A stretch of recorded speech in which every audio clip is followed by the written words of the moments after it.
Hello everyone, welcome back to my channel. Today we are making macaroni and cheese. So you could use your noodle of choice. We have unsalted butter, garlic powder, onion powder, black pepper, garlic salt, Maggi cubes. It's a chicken flavored bouillon. And we're also going to use a 4-cheese Mexican blend,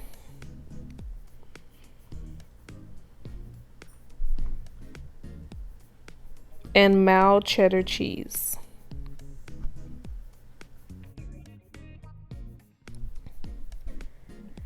And of course, a cheddar cheese sauce. You can either make your cheese sauce from scratch or you can use a cheese sauce, which I've done it all kinds of ways, but this is what I do now.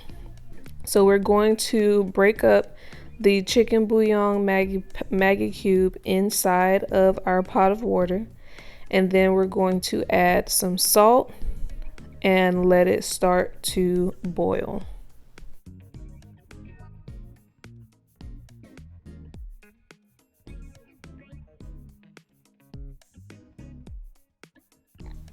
Go ahead and add some olive oil to help with preventing the noodles from sticking.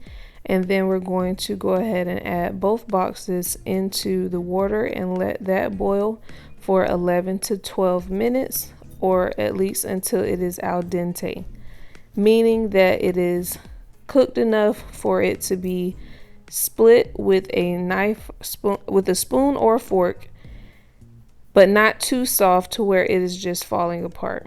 Then we're going to drain our noodles, drain the water out of the noodles.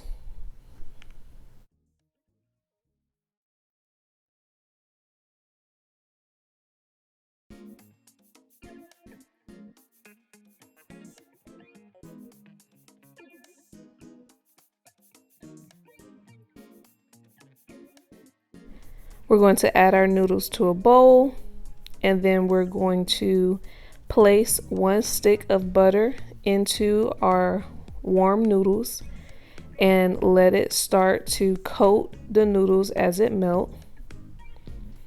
Before it is completely melted, we are going to then go in with our seasoning.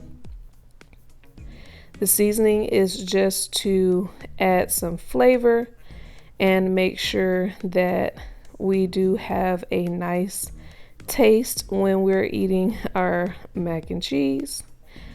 We're going to add our black pepper, onion powder, garlic powder, and a little bit of garlic salt to taste.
As you are seasoning, you are going to want to taste one of the noodles to make sure that it is not salty, but that you can taste a little bit of flavor. Then we're going to go in with our cheese sauce. For every box of noodles, you want to have a can of cheese sauce. Like I said, you can make your own cheese sauce from scratch.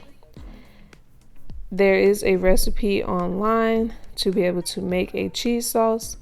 When I first learned to make mac and cheese, I was taught by mixing 1 egg with a half a cup to a cup of milk, season it with salt and pepper, mix it up, whip it up, and then mix that in with the noodles, and that helps the cheese and the noodles to stick together.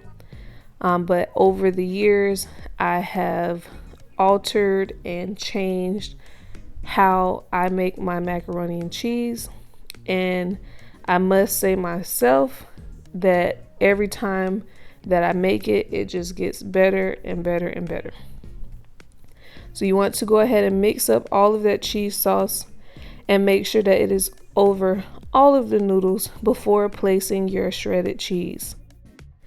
I love to do a mixture of the Mexican 4-cheese blend and the mild or sharp cheddar cheese because it does allow to have a different variety of the cheese taste.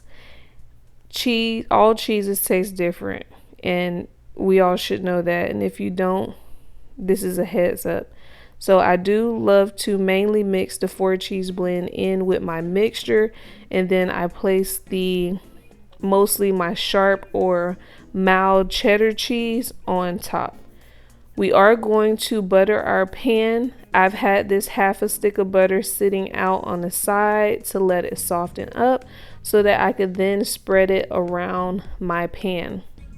It is very important that you butter your pan all the way around to avoid the cheese and the noodles from sticking to the sides. Whether you are using an aluminum foil pan, a glass dish, or a metal pan, you want to make sure that you grease the sides to ensure that you're able to utilize all of the mac and cheese that is in your pan. I guarantee that you will want to do this because there will come to a point where your mac and cheese is going to be just about gone and it's just mainly macaroni stuck to the sides that nobody can get to.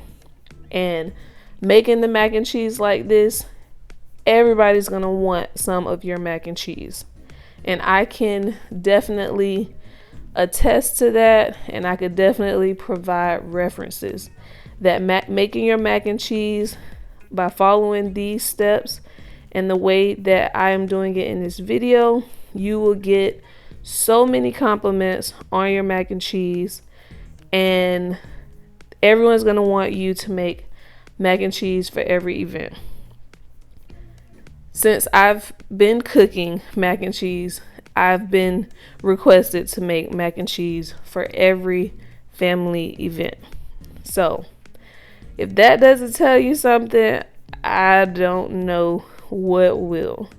So we're going to go in and layer this up just like you would lasagna. We're going to put a layer of macaroni on the bottom, add some cheese in between, add some more macaroni on top, add some cheese in between, and if you have more left over, go ahead and finish up by adding that on top, and then complete it all off by adding your desired top layer of cheese.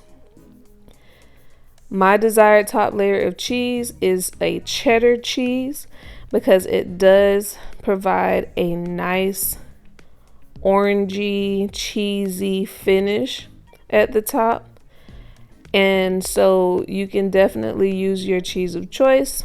Like I mentioned before, I love to use cheddar cheese and the Mexican 4-blend cheese.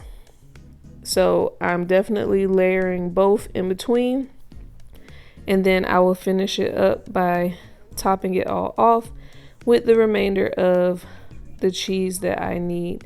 You don't want to use too much cheese at the top, and that is the reason why I am layering it, so that you can have that cheese all in between. You want to make sure that you are evening out the pan. You don't want one side to be bigger than the other, and you want it to be able to, when you're warming it up, to melt evenly. Being that we are not using any egg or milk in this mixture because the cheese sauce is already made, when you're placing this in the oven, the main purpose of you placing it in the oven is for you to warm up that shredded cheese and for it to all get nice and melted and cheesy and together. So you're going to warm this up in the oven on 350 for 30 minutes covered. And then for 15 minutes uncovered. The uncovered portion is what allows you to get that kind of brown, golden brown look at the top. But the first 30 minutes is mainly to melt the cheese. Once the cheese is melted, then you can brown the top by having it uncovered for the last 15 minutes. You do not want to cook this fully uncovered because you do not want to dry out the macaroni. You want the macaroni to still be saucy. You want it to still be cheesy. You still want it to be soft, but you do not want it to just be soft all the way through. You do want to have that golden kind of crust at the top, not too hard, but just a little golden layer at the top. Due to limited time, I was not able to provide a finished look, but here is my plate, and it was so delicious.